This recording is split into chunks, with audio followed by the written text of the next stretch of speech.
তিনি প্রশ্ন করেছেন এনি রিফান্ড ফর NIW যেটি নিয়ে আপনি আলোচনা করছেন, যদি কেস ডিনাই হয় তাহলে কি রিফান্ড আসবে কিনা?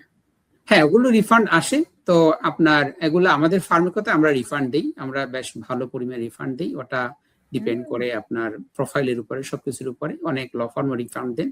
তো ওটা আপনি কিন্তু জাস্ট রিফান্ড পাওয়া যাবে এরকম ল ফার্মটা যে আপনাকে চুজ করতে হবে সেটাও না। আর রিফান্ড যারা বেশি দিবেন তাদের কাছেও যেতে হবে যে সেটাও না। আপনি আপনার নিজের ডিউ ডিলিজেন্সটা নিজে ভেরিফাই করে দেখবেন যে আপনি কার কাছে যাচ্ছেন।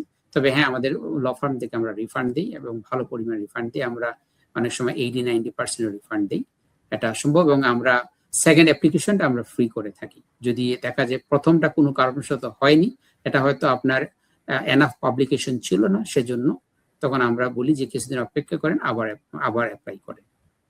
তো আপনি তো অনেক ভালো ভালো কাজ করে যাচ্ছেন অ্যাটর্নি মনির, যেগুলো সাধারণত অনেকেই করেন না, বিজনেস হিসেবে নেন। আপনি তো সেই জায়গাটি থেকে অনেক কমিটেড, অনেক প্রতিশ্রুতিবদ্ধ। হ্যাঁ, থ্যাংক ইউ। ওটা আমরা করি এবং আমরা পেমেন্ট প্ল্যানও দেই, যা ফাইন্যান্সিয়াল জিনিসটা অনেকে ডিফারেন্ট থাকে, সেজন্য আমরা পেমেন্ট প্ল্যানও দেই। আর আমি বলবো যে আমি তো আপনি এমনি বলছেন যে আমি এখানে জুরিস ডক্টর করছি, আমার অনেক ফ্রেন্ডরা ইমিগ্রেশন ল প্র্যাকটিস করে না, অন্য কিছু প্র্যাকটিস করে না। আমি অন্য কিছু করতে পারতাম, কিন্তু আমি ইচ্ছা করে ইমিগ্রেশনে আসছি, সেখানে কমিউনিটিকে সার্ভ করার জন্য, আমাদের কমিউনিটিকে হেল্প করার জন্য, আমাদের দেশের বাইরে যারা আছেন তাদেরকে হেল্প করার জন্য।